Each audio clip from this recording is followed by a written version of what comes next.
राजु विष्ट जिंदाबाद राजु विष्ट जिंदाबाद नमस्कार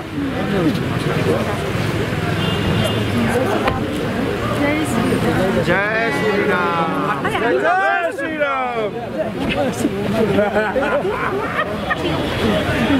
राजु विष्ट जिंदाबाद राजु विष्ट जिंदाबाद राजु विष्ट जिंदाबाद राजु विष्ट जिंदाबाद मीडिया साथीहरुलाई नमस्ते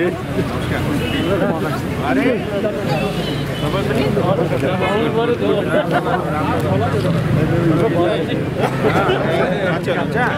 राजु विष्ट धीरज जिम्बा वाह वाह जिम्बा अलिक घट्नु भयो क्या तपाईँ नमस्कार कता जाने हो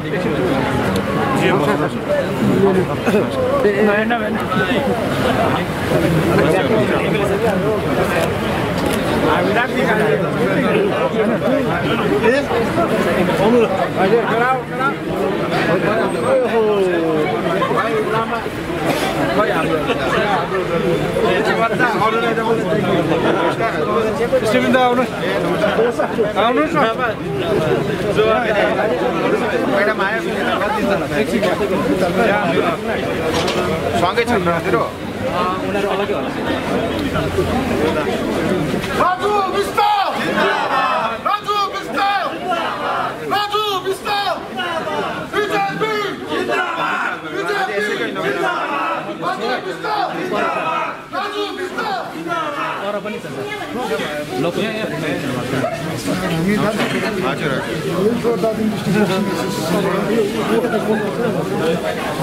खेल्ने त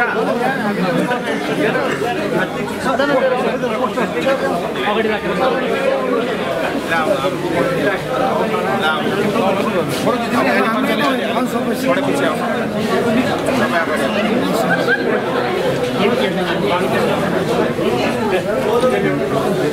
कतिजना युवा साथी ट्रेन गराइसक्नु भयो अहिलेसम्म हाम्रोमा ट्रेन गरेको यहाँनिर 20-21जना सिलगढीमा पनि हाम्रो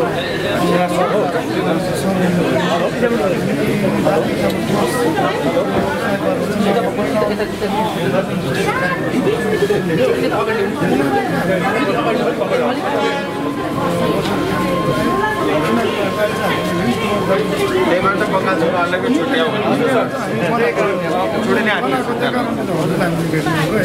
मलाई तपाईँले लिखितमा दिनु ल नाम तपाईँको नाम र नम्बर पनि दिनु अनि म नेक्स्ट टाइम आएको बेलामा आज त घुममा प्रोग्राम छ र मजाले भेट्नु है म जे गर्नुपर्छ म गर्छु ल पक्का चिन्ता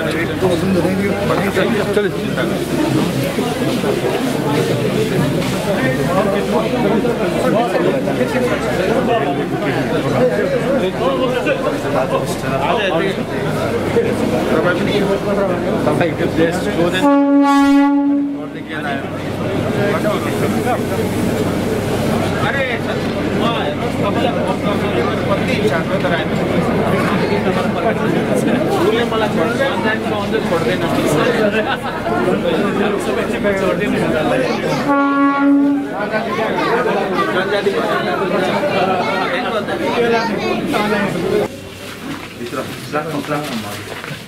हजुर त्यही राख्नु म पनि त समाजकै हो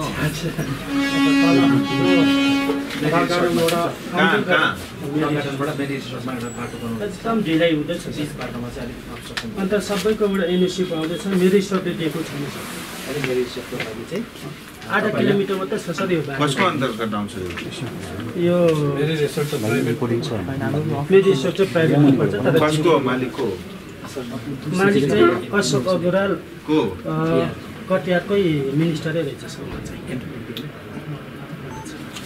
त उहाँले चाहिँ सर कति हामीले चिठी बोलाएर पठायौँ मिटिङमा बोलाएर आउँदैन खालि म्यानेजर उहाँको नम्बरहरू छ कोही दिँदैन हामीलाई कति माग्नु दिँदैन तोड्देऊ न नि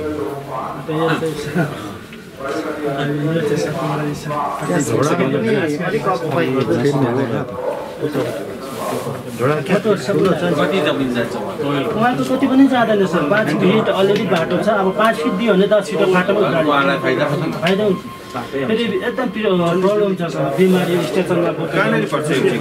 यो बाटोमा 8 किलोमिटर मात्रै माथि बाटोसँग ये ना वो मटियार वाला है, फोन करना। Hello sir, I am member of Bharatiya Janata party sir. Member of Bharatiya Janata party. ये कौन सा जनता पार्टी है? सॉरी सर, डीएम साहब आ गए?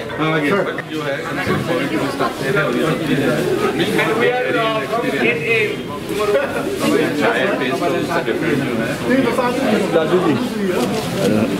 कैसे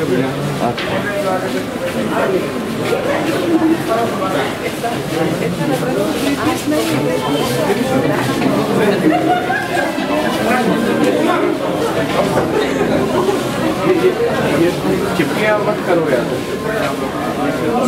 भाई पीछे, भाई पीछे। आप बोल लगा दीजिए।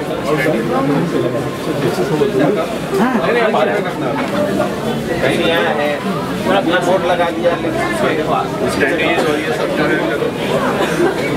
ठीक है। चलिए, बनाना बहुत आसान है, मेंटेन करना बहुत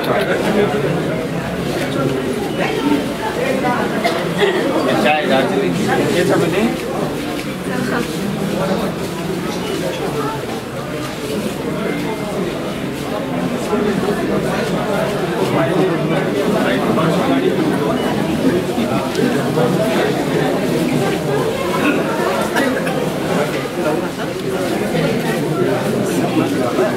एक तो ये स्टेशन का है और एक लोकोमोटिव क्या है?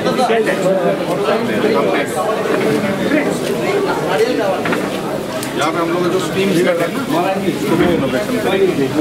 वो भी 100 साल पुराना है। आज क्या कर रहे हैं? आज स्टेशन किसका?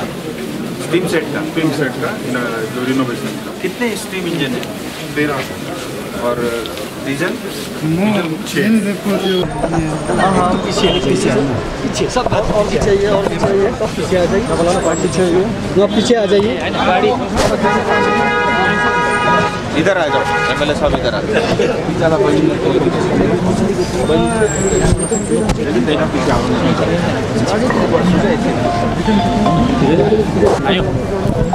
पहले नारियल फोड़ना है या पहले हाँ भैया साहब, हाँ भैया साहब, हम तो अभी दार्जिलिंग में हम आ रहे हैं अभी। जय श्री राम। श्री राम। ऐसा फुटेज एकदम रेडी रहिए, जैसे आएंगे ना एकदम म्यूजिकल स्टार्ट होना चाहिए।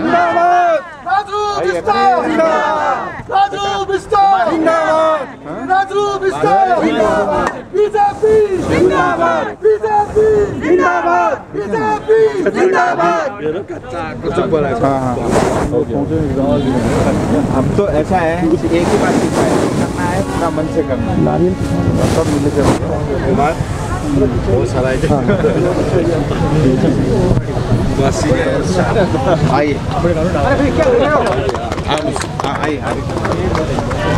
क्या है? भारत माता की, भारत माता की। ये मेरा सरनेम और विस्टाडोम मिलता जुलता है। चलिए, inauguration of innovative Darjeeling station.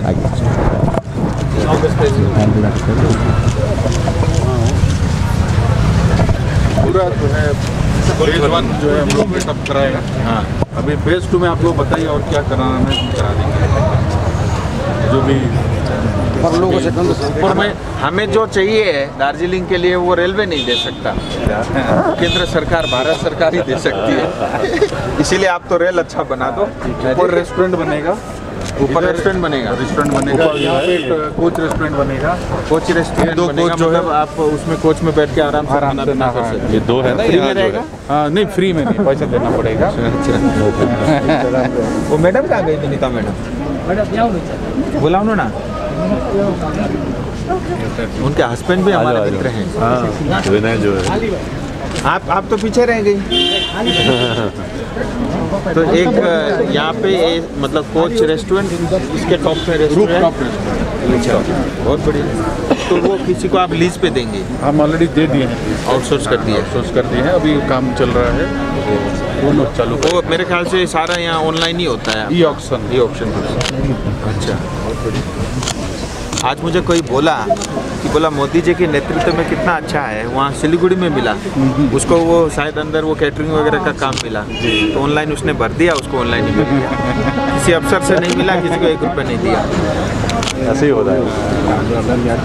अब पहले होते नहीं थे, अब होने भी लग गए।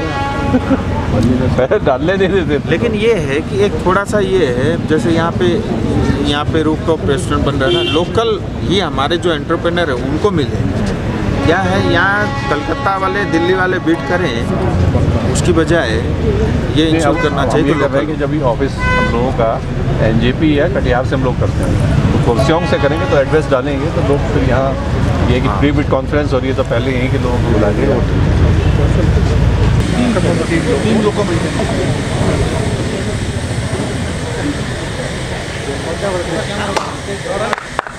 Sriraju Bistal! Sriraju Bistal! Sriraju Bistal! Sriraju Bistal!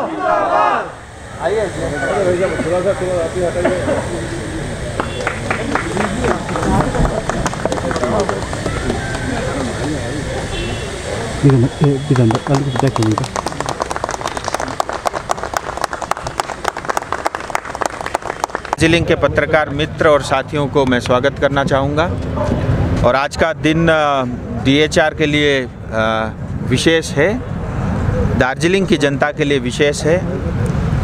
और मैं तो ऐसा मानता हूँ कि जो अच्छे दिन की कल्पना बार बार हम पूछा करते थे, वो अच्छे दिन हमारे क्षेत्र में दिख रहे हैं एक एक करके। आज दार्जिलिंग का जो DHR का स्टेशन है उसका रिनोवेशन कंप्लीट काम हो गया था, तो जनता के उपयोग में वो आ रहा है। एक तो उसका उद्घाटन हुआ, और स्टेशन के बगल में ही हम सब जानते हैं कि जो स्टीम इंजन का सेट था वो काफ़ी पुराना हो गया था, तो उस सेट को भी जो है रिनोवेट करके नया बनाया जा रहा है। ये 2 काम हुए हैं। और आप सब जानते हैं कि घूम फेस्टिवल पिछले 1 महीने से चल रहा है, आज उसका समापन समारोह भी है, और इसके बाद घूम फेस्टिवल का कार्यक्रम में हम सब लोग वहाँ पे भाग लेने के लिए जा रहे हैं। DHR दार्जिलिंग की जनता की आत्मा है। DHR सिर्फ डब्बा, रेल या इंजन नहीं है, यह हमारा एक परिवार है। हमारे बच्चे, युवा या जो बड़ी उम्र के हो गए हैं, इसी रेल को देख करके, इसी रेल की सीटी और ध्वनि को सुन करके बड़े हुए हैं। और हम सबको DHR के ऊपर में, इस रेलवे के ऊपर में दार्जिलिंग की जनता को गर्व है, क्योंकि ये एक हेरिटेज तो है ही, और इसके कारण जो है दुनिया भर में दार्जिलिंग का जो है परिचय बढ़ता है, और दुनिया भर से टूरिस्ट लोग आकर के इसका आनंद उठाते हैं और दार्जिलिंग को देखते हैं, और काफ़ी हद तक हमारी इकोनॉमी को मतलब सरवाइव कराती है। मैं DHR में और बताना चाहूँगा कि आने वाले समय में और भी कई सारे कार्यक्रम हैं। पहली बात तो तिंदारे में जो वर्कशॉप है उसका मॉडर्नाइजेशन हो रहा है, करीब 5 करोड़ रुपए उसमें खर्च कर रहा है DHR और भारतीय रेलवे। और वहाँ पे जो है आने वाले समय में नए सिरे से जो है डीजल इंजन भी बनाए जाएंगे। स्टीम और डीजल दोनों तरह के इंजन की ज़रूरत होती है, क्योंकि पहाड़ में जहाँ ऊंचाई ज़्यादा होती है वहाँ पे जो है स्टीम इंजन से उतनी यात्रियों को लेकर के रेल नहीं जा सकती, तो एक वो है। दूसरा, वहाँ पे तिंदारे में एक अस्पताल है रेलवे का, तो उसको अपग्रेड करके थोड़ा बड़ा बनाएंगे तो आसपास के लोगों को उसकी सुविधा मिल सकती है, उसकी भी स्वीकृति मिल गई है, वो आने वाले समय में काम होगा। रेलवे के जनरल मैनेजर, DRM सब भी मेरे साथ हैं, और जैसा वो उन्होंने बताया कि दार्जिलिंग स्टेशन के ऊपर में जो है रूफटॉप रेस्टोरेंट बनेगा, स्टेशन के सामने जो है एक रेस्टोरेंट कोच बनेगा, वहाँ पे लोग आकर के विजिटर्स, टूरिस्ट या लोकल लोग आकर के अलग तरह के व्यंजन का आनंद उठा पाएंगे। और इतना ही नहीं, पिछले 3 सालों में बहुत लंबे समय तक रुका था, करीब 88 लोगों की नई सिरे से भर्ती हुई है। और मैंने ये भी कहा है कि ये भर्ती परंपरा आगे भी चलती रहनी चाहिए, जिससे हमारे युवाओं को रोज़गार मिले। और मेरा हमेशा मानना रहता है कि ये जो टेक्नोलॉजी है ये सिर्फ दार्जिलिंग में है, और कोई बाकी रेलवे से जुड़ा हुआ अधिकारी या कर्मचारी इस टेक्नोलॉजी को उतना नहीं समझता और उसको उतना लगाव भी नहीं है। तो अगर लोकल प्रमोट होते हैं तो हमारे लिए रोज़गार के दृष्टि से भी, और क्योंकि हम अपना परिवार का हिस्सा मानते हैं, स्वाभाविक रूप से उसके देखरेख में हम और ज़्यादा उसकी चिंता करते हैं। सो इस तरह के और भी बहुत सारे कार्यक्रम DHR ने लिए, नए ट्रैक बिछ रहे हैं, सारे स्टेशन अपग्रेड हो रहे हैं। वर्ल्ड क्लास स्टेशन का प्रस्ताव भेज दिया गया है। अच्छा, मैंने एक निवेदन किया था कि दार्जिलिंग को वर्ल्ड क्लास स्टेशन बनाया जाए, तो जनरल मैनेजर हमारे बीच में उन्होंने कहा कि उसका प्रपोजल भेज दिया है। सो काफ़ी कुछ हो रहा है और आने वाले समय में काफ़ी विस्टाडोम कोचेस आ रहे हैं।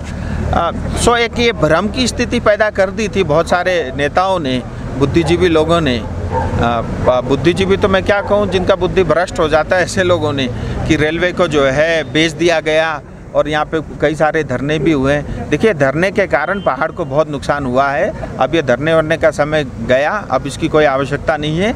रेलवे पूरी तरह भारत सरकार के पास है और DHR पूरी तरह भारत सरकार के पास है, और जो है इसमें और भी कार्यक्रम हो रहे हैं। और ये DHR, मुझे याद है जब मैं नया आया, मैंने पूछा कि खर्चा कितना, इनकम कितना है, तो खर्चा साल में 20-22 करोड़ रुपया था और इनकम 12 करोड़ होता था।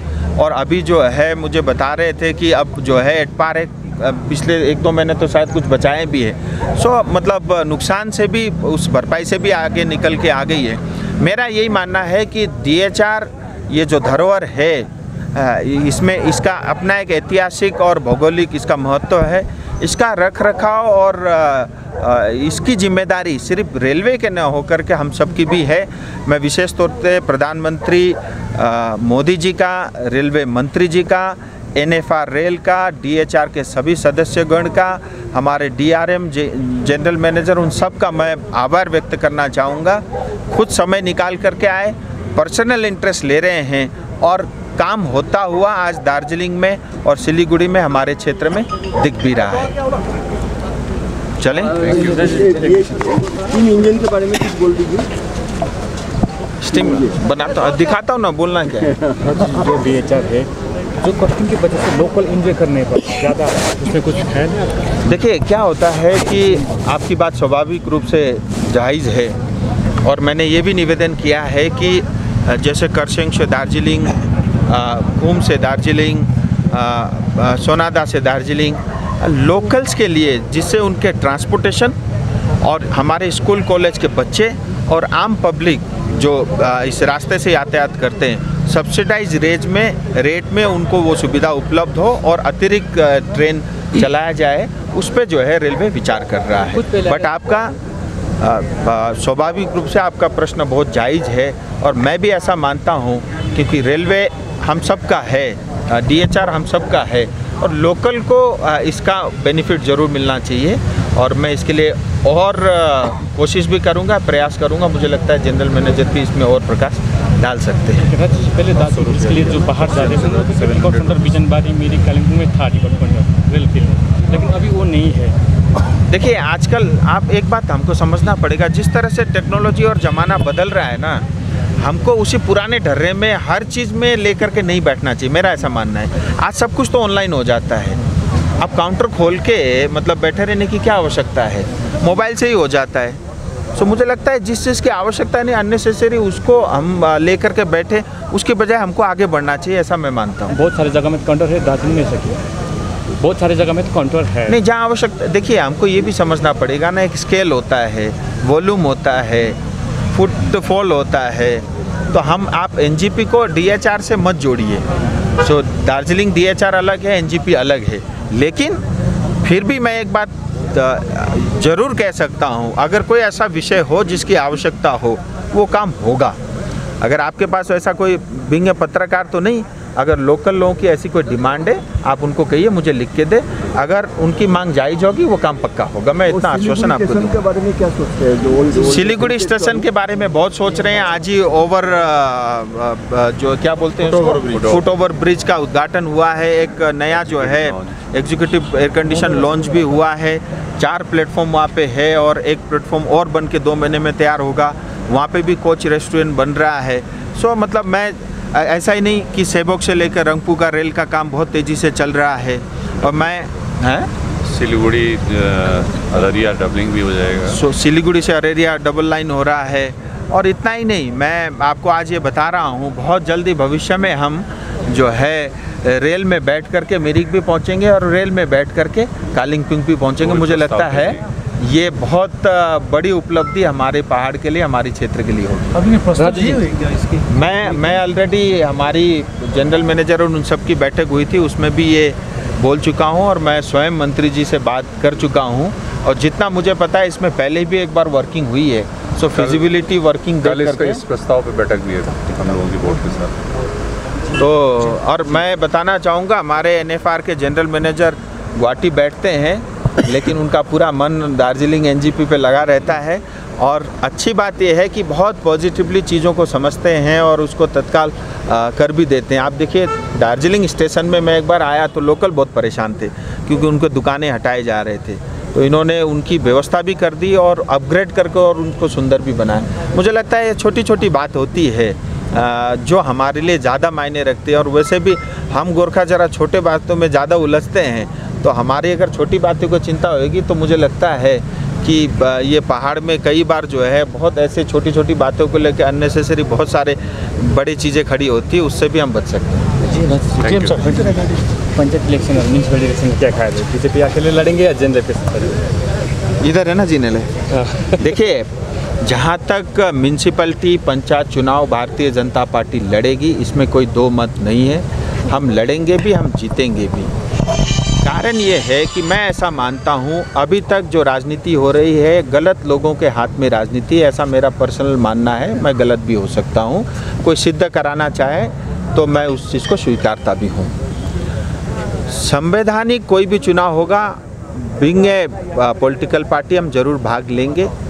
और क्योंकि हमारे साथ अलायंस के 4-5 साथी और भी हैं, एक बार चुनाव डिक्लेयर हो जाए हम बैठ करके तय करेंगे कि किस तरह से हम चुनाव लड़ेंगे, पंचायत हो या म्यूनसिपलिटी हो। लेकिन मैं या नीरज जिम्मा या विधायक या सांसद मतलब एक ही व्यक्ति ऐसे चीज़ों में टिप्पणी करे, मुझे लगता है वो शायद उचित भी नहीं है। ये सब बैठ करके सर्वसम्मति से होने वाले विषय हैं।